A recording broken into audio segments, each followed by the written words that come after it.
we'll start because it's a long enough presentation. We are recording this anyway, so everyone that's registered can get a copy of the slides. So thank you for dialing in. My name is Siona Daly and I work for the Tipperary Energy Agency. So I am the country expert on this EU City Facility Fund. Basically what I would like to ask everyone, and I think most of you already are, is just to remain muted for the slides and the presentation, just so that there's no interference and noise. I mentioned then that the presentation is being recorded. And also, if you have any questions at all, please use the comment. So maybe type your question into the comment box. And at the end of the presentation, I'll come out of the full screen, which I have here, and we'll be able to go through the comments one by one and hopefully be able to answer your questions at the end. So thank you again for joining this. So this is the EUCF webinar for the Irish local authorities, the online event. I presume you can all see my, yeah. So the agenda for today is, first of all, the introduction. So what is this EUCF? What is this EU City Facility? And really, what is an investment concept? And that's very important to understand, because ultimately you are applying in this call to do an investment concept. So it's very, you obviously need to know what the investment concept is and what the EUCF define it as and what is included in an investment concept from their perspective, because that is what you're ultimately applying for and will get scored on in your application stage. Then we'll move on to how to apply to the calls, and just there's a bit of IT involved in terms of registration on the website, and there's 2 different stages to the application process, and I'll go through that. Everything online again, so it's very straightforward. And then support that's available for you as an applicant, number 1, but also if you are successful with your application and this call, there's further support available for beneficiaries. So this is myself, Siona Daly. I work for the Tipperary Energy Agency, the Deputy CEO and head of the non-residential team. I do a lot of work in local authority energy management, and also in public sector energy management consultancy for SEI and for others. So my email address is there. There will be another EUCF specific email address that I don't have that set up yet. So if you have any questions, if you don't feel comfortable putting a question into the comment box, please drop me a line and I'll get back to you. And if you need any support at all in the whole phase that we're in now, which is the application phase, if you need any support from me, this is my role. This is my role as country expert, is to provide that support. So just drop me a line via email and we'll set up a one-to-one webinar call to discuss your project ideas. So first of all, what is EUCF? So EUCF is a European city facility. It's designed by cities for cities to support local investments in sustainable energy. So the stakeholders of this EUCF are different organisations: Energy Cities, Climate Alliance, Daly, which is the organisation, which is an umbrella organisation of energy agencies across Europe, and Enviros. So, you know, they have a lot of dealings with local authorities across the EU, and they understand the needs of local authorities and the barriers that often face local authorities in trying to come up with project ideas and getting finance and really just enabling action. You know, there's a lot of local authorities in Europe, throughout Europe, that have great sustainable energy action plans or sustainable energy and climate action plans, but they don't know where to go from there. And rather than it, you know, being a paper exercise, which nobody wants, you know, this city facility is actually something that will enable action and bridge the gap between just having your SEAP, your Sustainable Energy Action Plan, and actually having something that you can go to a finance group or put forward for investment to you know, another grant or EU facility. So the barriers that have been recognised in financing sustainable energy projects, and I think some of you will agree with this, is often in local authorities or in municipalities, you've limited human resources and capacity to actually put the time and effort in that's required to actually develop these project ideas, and actually come up with an investment concept as such. There's also a conservative approach to project finance. There's a lack of experience often in local authorities and municipalities in terms of developing investment packages. And there's also a reluctance to actually put the money in, to actually bring in a consultant to develop this. And also then in some cases, you'd have difficulty of matching elections and investment cycles. So essentially the aims and the objectives of the EU City Facility is to provide technical, legal and financial expertise to local authorities and municipalities, to deliver more than 200 investment concepts over the lifetime of the EU City Facility. So that would be across 4 different calls. And we're only talking about the first call today, which is the pilot call, and 30 such investment concepts will be given as a result of the first call. And also a very important piece of the aims and objectives of this is to actually build capacity of more than 400 staff. So keep all of these buzzwords, I like to call them, in mind when you're thinking of your own application. How are you going to put in your application about building capacity? How are you going to talk about how are you going to include and where are you going to include the technical analysis, the legal analysis, the financial expertise? There's other pieces as part of that investment concept. But this is what the EUCF are looking for. And ultimately, this is a competition. You're competing with everyone else in Ireland that may go for this. You're also competing at a regional basis as well across EU, and I have a slide on that in a few minutes. So one of the objectives is to build capacity. Another is to facilitate access to private and EU finance and advisory services. So there's a lot of EU funds out there that some local authorities know about, energy agencies definitely know about and have experience in it. But there's a lot of local authorities, say in Ireland, that maybe don't know where to look for money. And the money is there. So look, that's part of this whole project as well, is to really build up the capacity of local authorities so that they know where to go once they have an investment concept and where to go for financing of the project. And then I guess the final step is, once you have been successful in a call, you will be part of a group of beneficiaries across Europe that are all doing a similar thing. So there's lots of scope to learn from each other. There'll be lots of networking events. There'll be lots of capacity building, and it's all about kind of replication then of projects across the network too.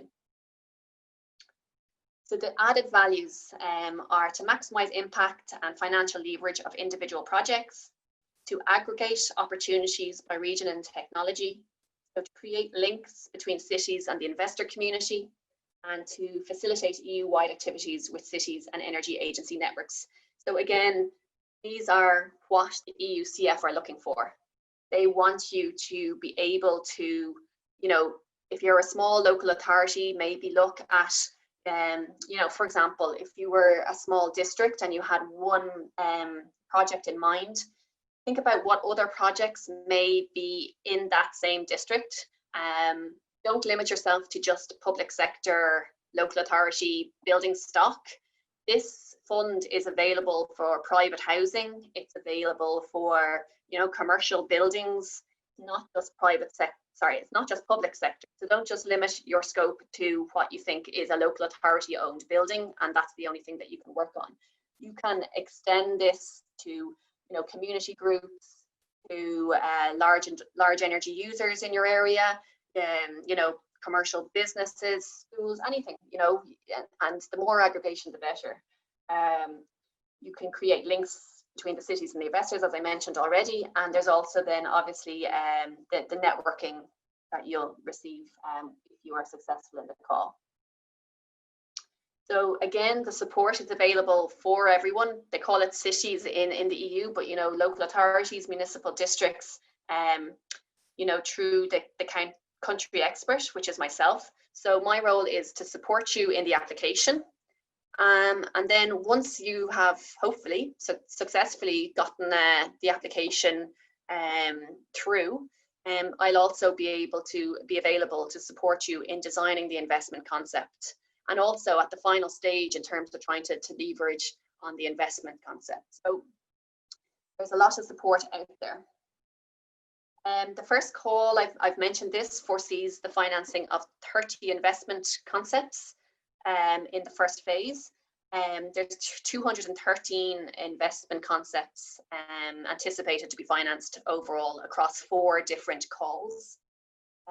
There'll be 11 in the first call in the Northwest region, and this is the region that in Ireland we're most kind of concerned with or care the most about, because this is where Ireland sits. So if you just look at the region, you're looking at competing with Austria, Belgium, Denmark, Finland, France, Germany, Luxembourg, Netherlands, Sweden, and the United Kingdom. And an important thing to note, and it kind of comes back to the likes of when you decide to aggregate, or if you, for example, if you are a climate action regional office and you plan to pull in projects from different counties and different local authorities, if you are successful in a call, you then have excluded yourself and those participating local authorities from future calls. So I guess you just need to be maybe make sure your communication is clear with all stakeholders. That is a rule of the scheme. So basically, what is an investment concept? So ultimately, just remember that what you are applying for in this call is an investment concept. There's a €60,000 grant available to help you develop an investment concept. And this grant is not meant to directly finance investments. It's actually meant to be used to access services to develop a concept. And the investment concept can be a door opener for follow-up investment from ELENA, which is an EU fund for projects, to project development assistance grants, which again, through the EU is you know, the next phase, but also to private investment. So the investment concept is essentially a way of translating an idea of a project into financial language. And basically, the purpose is to provide investors and financial institutions the information that they need to assess an investment project very quickly.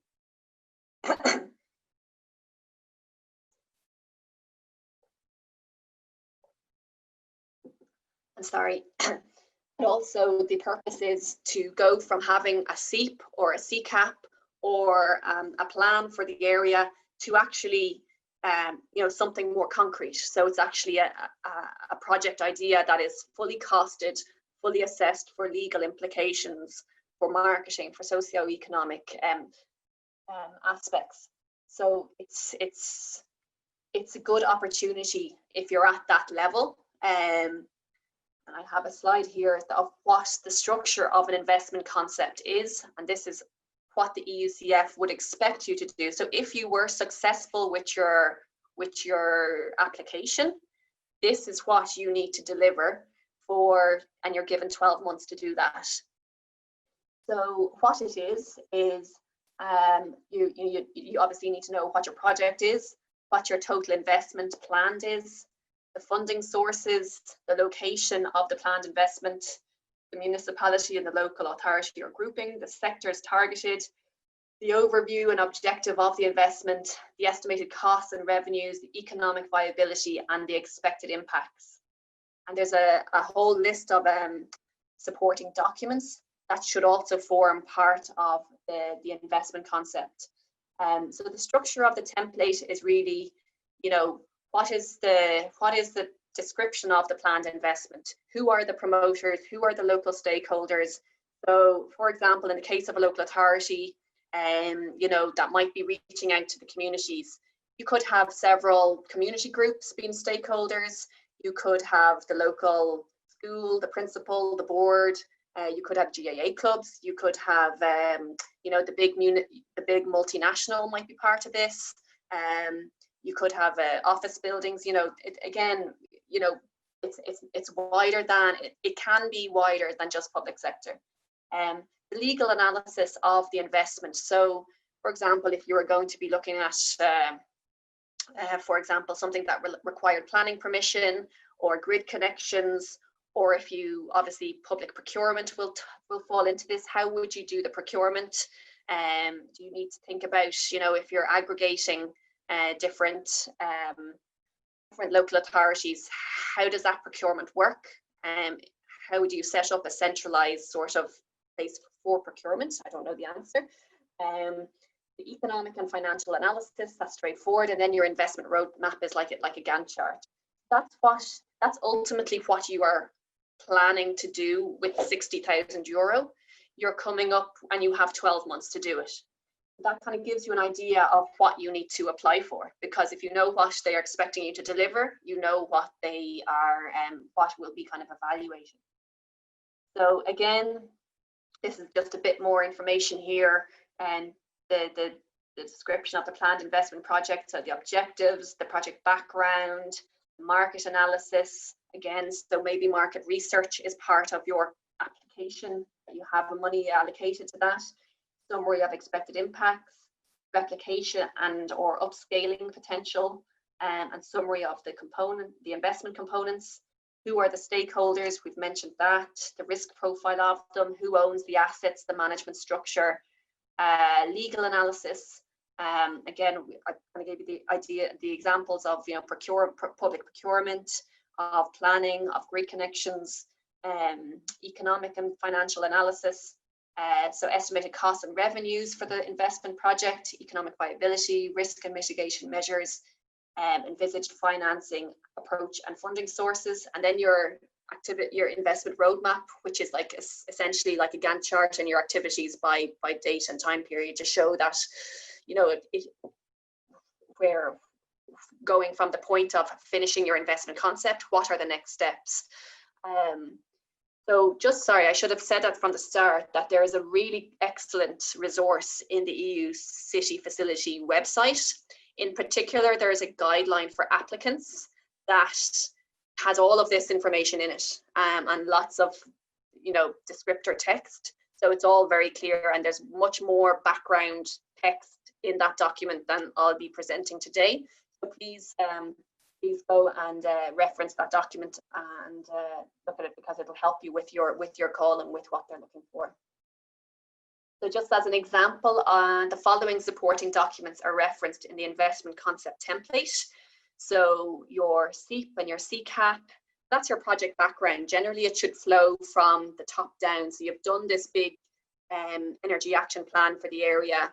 You know, you mentioned about private housing being a certain percentage of CO2 in your area. Now this is your plan. We're going to try and help private homeowners to actually upgrade their houses, as an example, and that could be part of the project. Another part of the project might be, you know, you have so many, you know, that the commercial sector is so much of your CO2 emissions in your area, so you're going to do X, Y, and Z to help them. And it could be in the form of, let's go and do energy audits of all our large commercial, or at least do a whole, you know, invite a certain number of them in to take part in this. Then the next one is your description of the investment project. So supporting documents. So again, this is just to avoid confusion. This isn't the application. This is your end result in 12 months time if you're successful. So you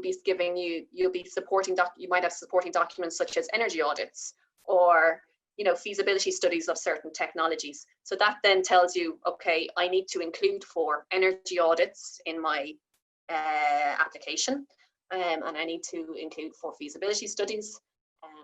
Market analysis and barriers, so supporting documents for market analysis conducted for the project. Summary of expected impacts, so details of the calculations, the baselines, the conversion factors. Ownership of assets and management structure, so supporting documents and letters of commitment to support. So like ideally what you want at the end of this is, you know, in 12 months time, you've got a really solid investment concept with, you know, local businesses, different entities, maybe a housing agency or something, like real concrete supporting documents that said, look, the only barrier now is finance. Like if we had the finance, we'd be able to go ahead. You know, you want something, you want to use this and not let it just end up being another paper exercise. This is something that will actually get you to the next point of actually developing a project and taking action in your areas.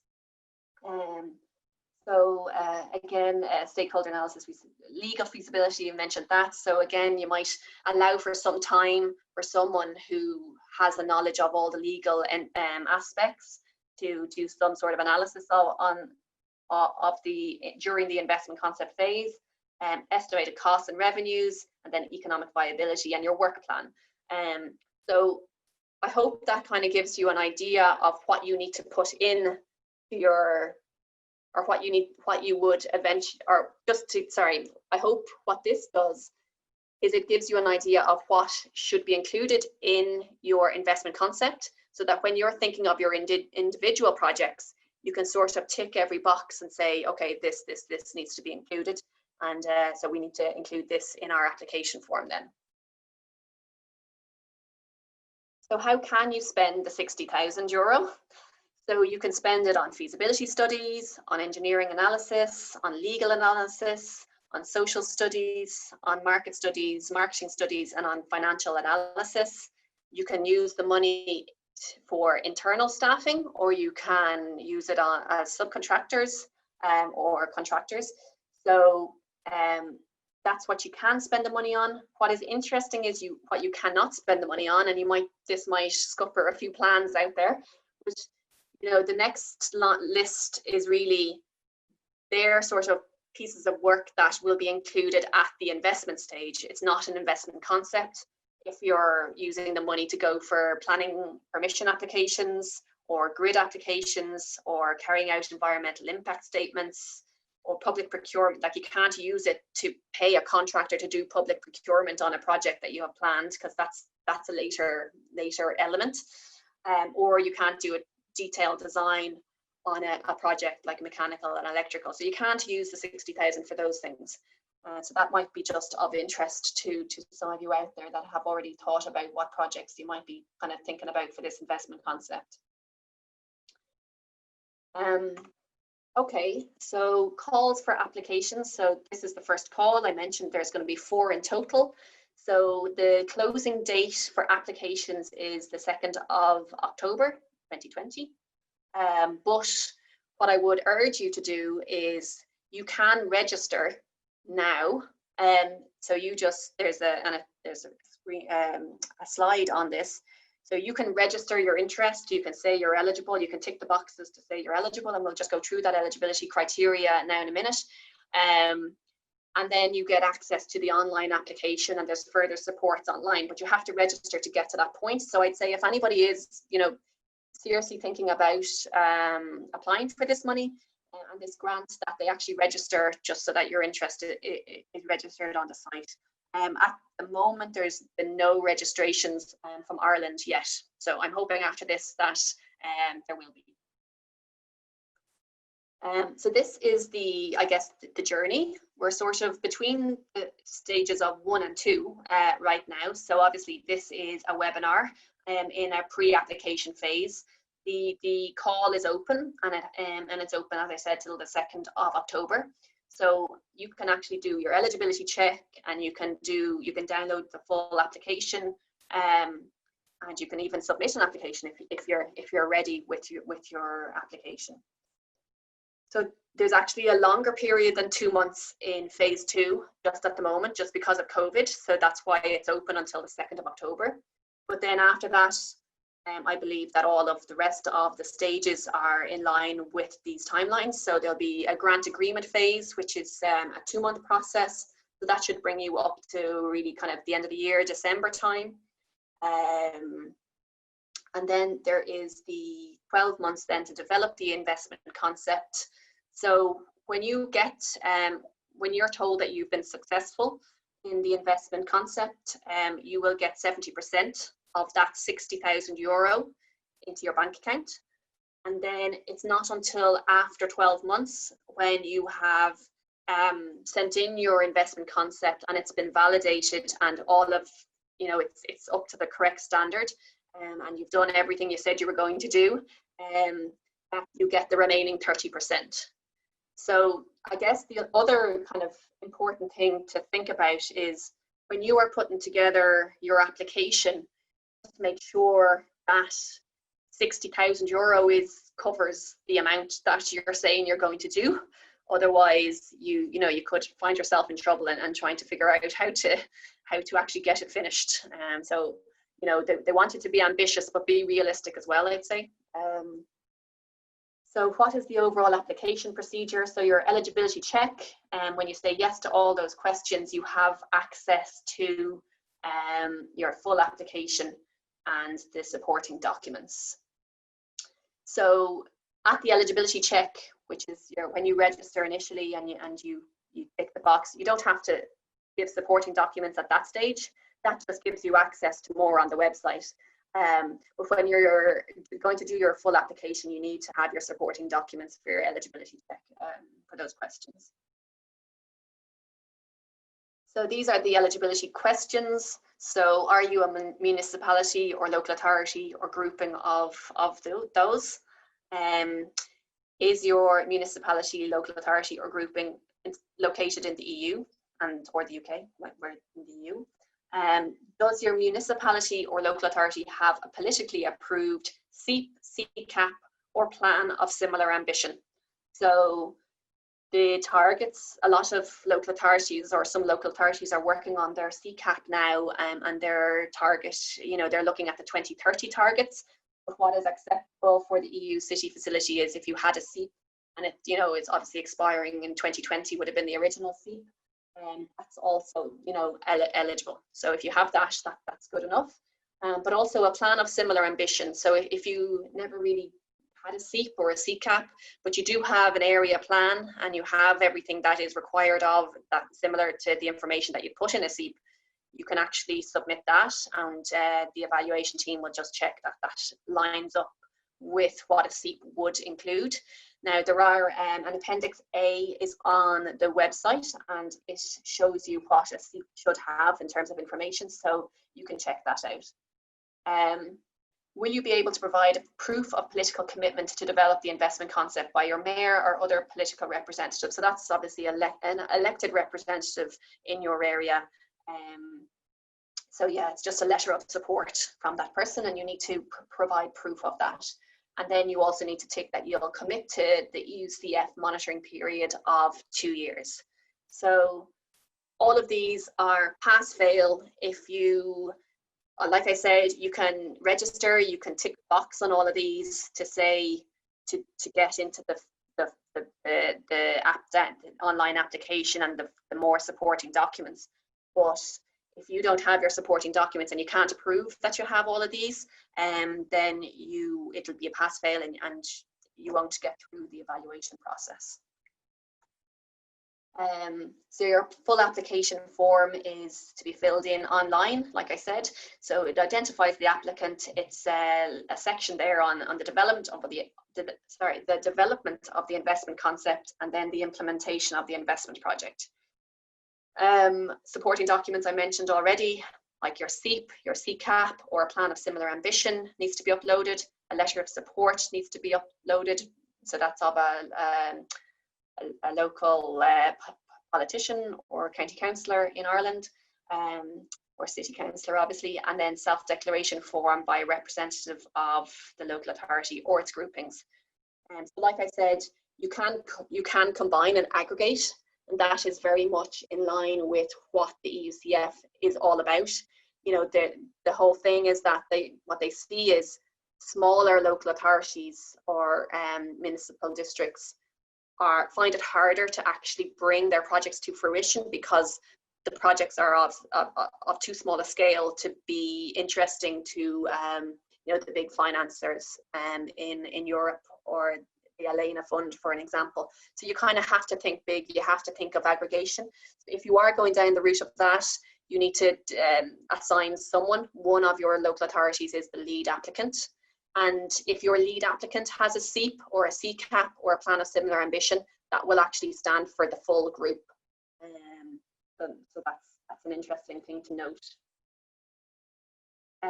What information is to be provided in the application form? So obviously the name of the local authority or municipality, your local administrative unit, or your nomenclature, I can't remember the nuts, I think I have it there somewhere, but you know yourself, the nuts 3 code, population size, that's very important. I'll get to that in a second. The contact person, the organization, the department, the address, and then the development of the investment concept. So what's the idea or the title of the investment concept? How are you going to allocate your grant amount? So again, you're going to get 60,000. How are you going to allocate 60,000 out? And think about what they're looking for. They're looking for some marketing, they're looking for legal analysis, they're looking for engineering feasibility studies and energy audits. So kind of have a think about where the money is going to go, and that's like, you know, allocated out who, and then activities funded by the grant amount. That's, you know, maybe you want to do lighting project in 15 buildings across different local authorities and couple it all together to get you an Elena Fund or something, or even for an ESCO purpose. So yeah, so your activities are kind of a bit more detail around what are you going to do with the money. So allocation is who are you going to give it to, and activities is what are you going to do. Governance for the investment concept development. So what is the structure of the organization, or I guess the grouping of the municipalities or the different project areas, who's going to own the equipment and that kind of thing. And then engagement with stakeholders. Then the third bit there is the implementation of the investment project. So the investment sector targeted, the intended measures, the expected size of the investment, and the expected impacts. And that means your kilowatt hours saving, your CO2 savings, and your potential for replication and or scaling up. And again, that last point is very important, just in terms of another buzzword to keep in mind when you're thinking about your investment concept. So again, this is a bit of repetition, but just to stress, your objective of your €60,000 is to support the development of an investment concept. And it's the activities which are funded by this grant are listed there. I've mentioned them a few times now. And the allocation of the grant, who are you going to allocate it to? In-house staff might have a certain portion of it, and you know, there could be kind of a project coordination role if you're planning to kind of outsource a lot of this work. External experts, subcontractors, others. So yeah, so just have a think about who is going to, or how are you going to spend €60,000 to actually develop your project. And then the grouping, so who qualifies for the group? I've kind of mentioned this, formal or informal groupings of municipalities or local authorities, but there's going to be one lead applicant. And the lead municipality or grouping may have a sustainable energy action plan with at least the 2020 targets. And just so you're very clear, if you go in under the likes of 5 or 6 local authorities all coming together on one application, the investment concept is still only €60,000. So it's not 60,000 by whatever number of local authorities. So again, just be realistic with your ambition. Please be ambitious, but be realistic with your ambition and what you're going to do with the money. So how are applications evaluated? And this is kind of getting into the interesting piece. So first of all, as I mentioned, the evaluator, first of all, let me just tell you that the evaluation is carried out by Adelphi and Enviros. It's not carried out by myself. I've got no input into the evaluation, and that's why I'm able to be a resource to actually help you put this together. Yeah, and also the likes of FEDERN, Climate Alliance, those other stakeholders that were on that steering group, they're not involved in the evaluation process either. So effectively, the first thing the evaluator does is they verify if all 3 supporting documents have been appropriately submitted. If the supporting documents are not there, or if they're incomplete, then that's the end of it. So just make sure you have your supporting document. So the application will not be considered further if those documents aren't there.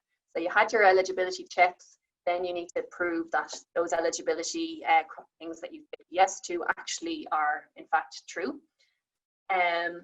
But then the evaluation of the full, so it moves on to the second phase, which is the evaluation of your full application. So you've got 5 evaluation criteria. You've got investment size, you've got energy savings, you've got governance structure, stakeholder engagement, and alignment with EUCF objectives. And I've gone through the EUCF objectives a few times and stressed them. It's all about building a pipeline of projects. It's about aggregation. It's about building capacity in municipal districts.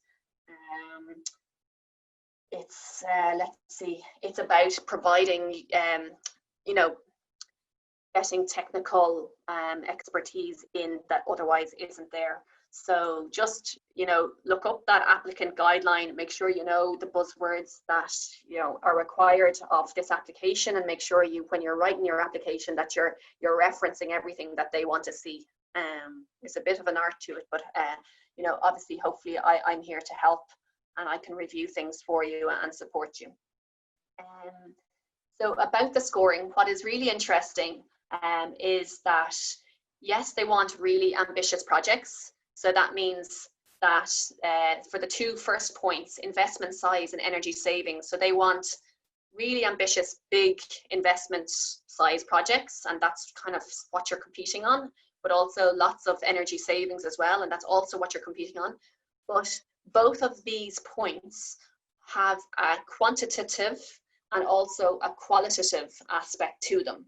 So what they are bringing into the evaluation criteria in the qualitative section is with reference to your investment size of your project or your investment concept aspiration versus the size of your municipal district. So if you're in a small rural local authority that's not very dense in terms of population, but you have a very ambitious €1 million project, you'll be scored very favorably because it's really targeting, the EUCF is really targeting smaller local authorities and giving them a bit of an advantage. So yeah, so don't think that, you know, the investment size and the energy savings is only just based on quantitative, it's qualitative as well, and that's very important. So basically there's a score ranging from 0 to 5 is awarded by the evaluator for each of those criteria, and then you have to have 3 out of 5 to in each of them as the minimum. And then the median scores generates the final result. So I'll just go through this here. So you can see that 60% is essentially on investment size and energy savings. And basically there's a quantitative part and a qualitative part. So the quantitative part is initially looked at, and everybody in the same region is kind of compared against each other. But then they start taking into account the size of the area and the local context.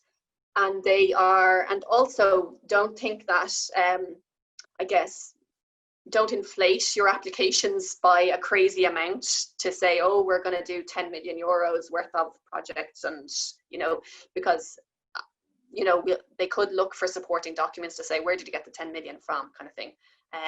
So it's not just a matter of throwing the biggest number in and hoping it's not going to get checked.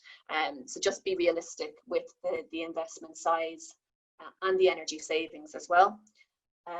So as I said, both are qualitatively set, evaluated in the second phase of evaluating A1 and A2. And the evaluators have the freedom to drop or raise the kind of score on that appropriately, where they find appropriate. The other part is 40% of the mark. You've got your governance structure, so kind of how is your organizational structure set up to make sure that this you know, investment concept is a success. Your stakeholder engagement, so who are the important stakeholders? you know, letters of support, all of that kind of thing. They all need that kind of ties in there. So if you've got a really good project with lots of letters of support, then that obviously will help you in that scoring. And then alignment with the EU objectives. So again, putting in all the buzzwords and what they're looking for. Make sure you know what they're looking for and include those words in your content. So there's 5 annexes that get uploaded with the application. So your CCAP or CEAP, your letter of support, your declaration by your self-declaration that you are in fact a local authority and a municipality.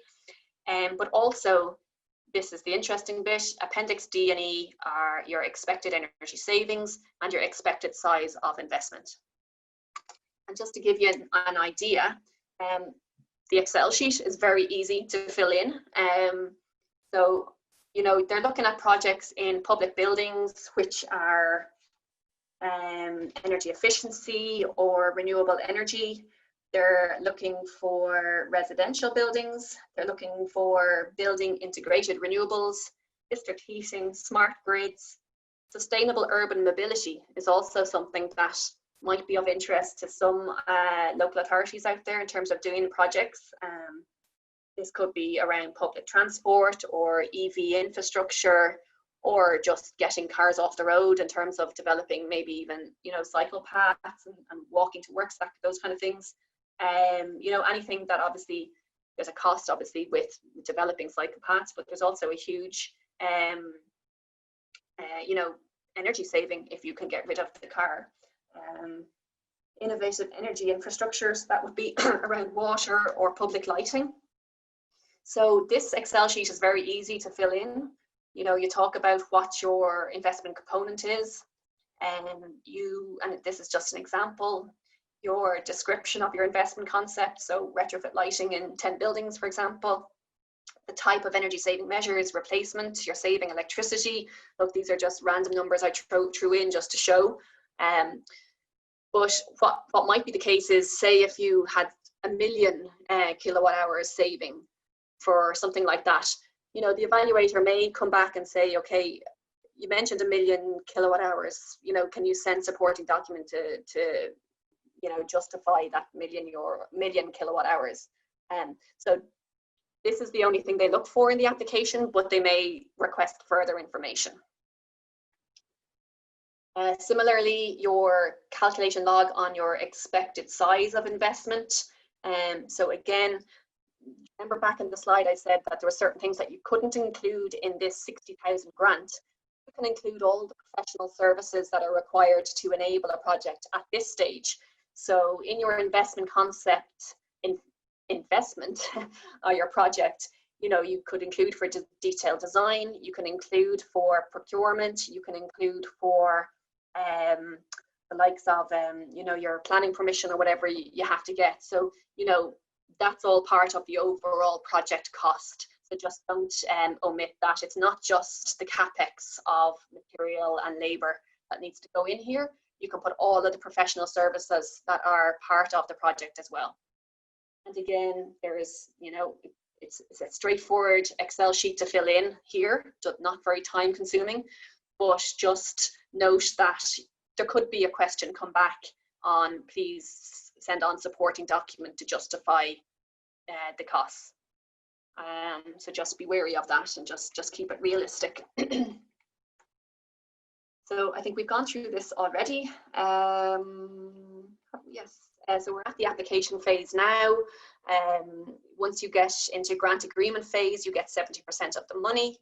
You sign the contracts, and then you have 12 months to develop the investment concept. And then once the investment concept has been submitted after the 12 months and it's validated and you've done everything you said you're going to do, you get the final 30%. And also then throughout, so once you become a beneficiary, which is, you know, from phase 3 on, there's going to be several capacity building workshops and networking events. So it's really about upskilling as well as developing the investment concept. So it is a really good initiative to be involved in. Just very quickly, like I said, there is it's all on IT, the application process. So the call is open, you're able to register. You can register after this call if you want, if you know you're going to apply. And once you register, you then have access to the online application and also more supporting documentation. So this is the website, eucityfacility.eu. Like I said, the most thorough document on that and useful document would be the guide for applicants. Excuse me for a sec. So it's about 28 pages long. It has everything in it that you need to know. So definitely, if you're interested, just review that document in detail, and that should answer any questions you have. But also, obviously, I'm available. And this is what the eligibility check form looks like. So when you go to register on that website, this will be populated. You just obviously you tick yes to all of them if they're true, and then it'll bring you into the next point on the website. And it's only at the application phase that you actually have to, submit your supporting documents to this. So again, just your registration form, your website user zone, you'll get a username and password. And this is a copy of the application. So look, the application is very straightforward. There's a template actually available on the EUCF website, so you don't have to register to get access to the document. It's there on just the public website in like a PDF. So there's not much to it, to be honest, to the application. Obviously, once you have your concept, your investment concept thought of, you have everything that they're looking for included in it. It's not a big, long-winded application. It's not going to take you weeks and weeks to put this application together. But it may take some time to just get your collaborations right. It all involves meeting the people in your local authorities and having to think of having to think about what your project is probably the biggest part, and then making it fit the criteria that EUCF want to see included is the easy bit. So again, this is just more of the application form, but as I said, it's all available. It's all available online on that EU City Facility website. There's also a query form. So if you forget your password or if you have any questions, there's a help desk. And this kind of comes here. So the help desk, so basically you've got, at the moment you're an applicant on the left. So you have the EUCF website, and you also have a dedicated area once you register. You have me as the country expert at the bottom. And then from the EUCF website, there's a help desk that you can access, I think, once you've probably registered. Then as beneficiary, so once you've been successful and you're on to the next stage, which is actually carrying out the investment concept for the 12 months, you're a beneficiary obviously at that stage. So you have support from the country expert going forward, but you will also have support from the EUCF website, the dedication area as well, and the help desk. So, and obviously the general public, they can look at the EUCF website as well.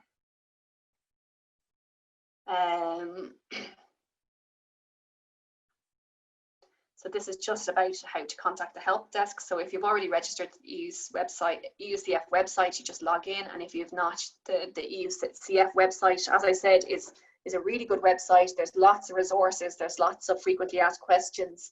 There's the templates of all the appendices that you need to have. There's the template of the application form. And then there's also the guide for applicants, which is really useful. Yeah, so I think I've kind of mentioned everything there. Knowledge hub and glossary. Yeah. So I think that is, yeah.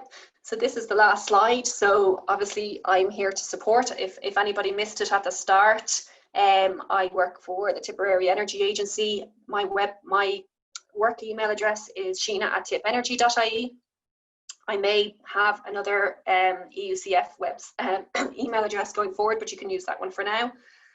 And there is essentially, I'll be here to help with any applicants, with any questions you have, or if you want to run any kind of investment concept ideas by me, please do. And if I can't answer the question there and then, I'll know who to go to get more further support. And then Carlow Energy, our Three Counties Energy Agency, are also involved in this project, and they are the national network, and they have set up this webinar and would have been involved in sending out all the details via Twitter and Facebook and social media, LinkedIn and that kind of thing. So thank you to them for organising this. And I think that is it. And I don't know, I can't see if there's any questions come through, but I'll come out of the slideshow.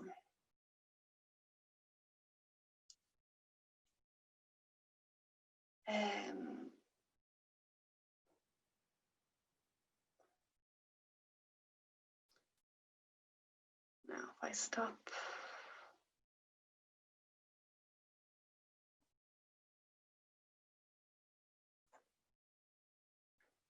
Okay, I can't seem to see if there's any questions. I'm trying to figure out where I go. Oh,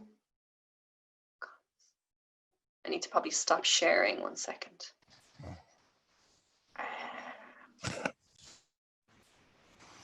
Siona? Yeah. Hey, Dominique speaking. You have to click on the bottom. You have 38 participants. Then you have converser in French for me, but I don't know what it's written for you. And you have to click here to see the questions. And yeah, you have 5 questions. Okay. I can't. Let me just see. Sorry. I can't seem to see where that is. It's, you know, it's as a comics bubble on the bottom, in the middle. Yeah, I don't seem to have it because maybe it's because I'm sharing my screen. I'll just come out of sharing my screen. Oh yes, now I can see it. Yeah. Okay. So the first question is, can you guys still hear me? Yeah, I'm not muted or anything. You can hear me. Is the 60, so this is from Mary Cahill, is 60,000 grant to develop an investment concept 100% funding, or is it match funding required? So the 60,000 is 100%, well, I guess it's, you can complete. Dominic, do you want to answer that, or no, can they apply for more? No, okay. It's a lump sum. So you will get 60K, and yeah, it's 100% funding. But we will give this amount in 2 parts.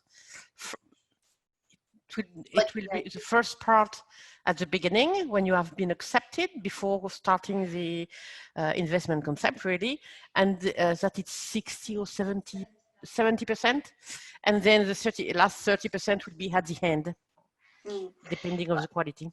But I think maybe part of that question is, say for example they come up with an investment concept that's going to cost €100,000. Can they actually put 40,000 themselves in? Yeah, so if I may answer, so it's introduce yourself. So Mariangela Luceri from EUCF and Federan. So we give 60,000. Then if you need more than 60,000, you can add them by your own sources, but you have to be sure that there is no double financing, and it must be very clear that you are doing everything possible to avoid double financing. Okay. From Declan, for the local authorities with a CCAP, would the 2019 climate adaptation plans be sufficient? Sorry, without a CCAP. Oh, without a CCAP. Sorry, yeah. I guess we'd have to see those plans, Declan, to be able to say yes or no. But like, as long as, I guess the Appendix A shows you what the CEAP and CCAP would have. And it's generally, you know, your kilowatt hours of your area and your kind of, I guess, your ambition and your target. So it's your baseline and your target. If that information is there, then I don't see why not. But you'd have to kind of submit that. Maybe if you wanted to submit that to me kind of individually, and I can maybe send it on to the correct people there in the EUCF. Yeah, is that okay? Yeah, perfect. Thanks. Shay Kavanagh, is the technical analysis of projected energy saving and specifications of measures, etc., to come from supporting documents such as CCAP? No, because generally your CCAP or your SEEP is a much higher level document. So your technical analysis of projected energy savings is, you know, what is your specific project that you're looking for your investment concept to develop? What are the technical savings associated with that project, if you get me? So for example, you could have in your SEEP about, oh, I don't know, working towards the 2020 targets, national targets of, you know, 33% energy efficiency, and it's at that sort of high level. But your investment concept could be, I'm going to carry out a lighting project in 20 public buildings. So to be able to quantify those energy savings, you kind of have to do a little bit of analysis on how, I guess, how much lighting is using and how much you predict to save, without going into the detailed lighting energy audit that you might use the investment concept to actually fund. From Ivan Spruill, what about using for SAI BEC applications if there is a BEC 21? That exactly, this money could 100% be the first step to getting a SAI BEC application ready. Because your BEC application is funding for the investment. This is only funding for the investment concept. Similarly, you could actually think about an ELENA next year, or you could think of a project development assistance grant next year. So it's not just, this isn't the end goal. The end goal isn't just to do an investment concept. It's actually to develop a project so that you have, I guess, you have resources to do it, first of all, so that it's ready for any sort of national fund or EU fund that might actually fund the investment as the final step. If a local authority does not have a SEEP or CCAP but wishes to participate with another local authority which has one, is there any list of local authorities who are seeking or inviting partners? The answer there is, I think I mentioned it in the application, or sorry, in the presentation, that you can definitely aggregate different local authorities and different municipalities. As long as the lead applicant has a SEEP or a CCAP, then you can fall under their umbrella. Is there any list of local authorities who are seeking? There isn't at the moment, but I would welcome anyone that is interested in aggregation and to drop me a line, and I'll see what I can do in terms of maybe connecting you guys. Because that's fundamentally, like, you know, the whole purpose of this is to sort of, you know, come together as smaller local authorities to kind of get some, you know, some bigger projects and get access to the funding. And Ivan Spruill, can we get a copy of presentation? Yes, yeah, definitely, and that'll be sent out to the group after this presentation. I think that's all the questions. Is there anything else anyone is thinking of? But look, from my perspective, you know, I work with local authorities in Tipperary, and this is an amazing opportunity to get 60,000. You know, there's so many projects out there that, you know, maybe just ideas, and this is a really good opportunity to actually have the money to be able to pay, either use it in internal staff and allocate the resources, or to actually get a consultant to be able to fund a consultant to do something to get it to the point of a BEC application, or the point of an application for ELENA or any other EU Horizon 2020 fund that might come up. So it's definitely something worth jumping onto.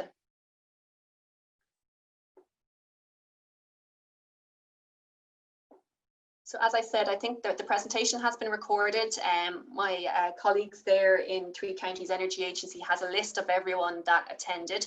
So we'll send out that presentation to everyone, and maybe they might copy me on it so that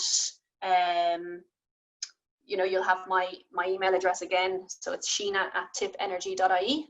And look, I look forward to working with you, and hopefully we'll get a good few applications in from Ireland. We'll be well represented.